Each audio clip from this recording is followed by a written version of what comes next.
وضعیت ما الان در آب و برق و گاز و پول و همه اینا در لبه به اصطلاح سقوطه. جناب سرک، کل محله به هم ریخته، مردم شاکی هستند.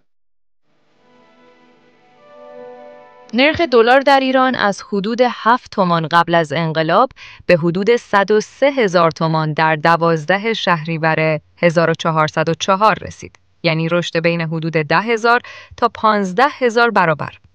با نرخ دقیق پیش از انقلاب برابر با 7 تومان و 12 شهریور برابر با 103,000 تومان، رشد تقریبی 14,714 برابر است. در صورت عدم توافق هسته‌ای ممکنه به 165,000 تومان نیز برسه که باعث میشه گرانی بیشتری رخ بده که قدرت خرید مردم پایین میاد،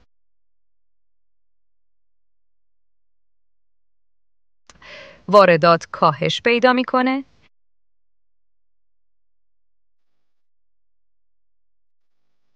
خروج سرمایه از کشور رخ میده، رشد اقتصادی منفی میشه و بهره‌وری شرکت‌ها به شدت افت میکنه.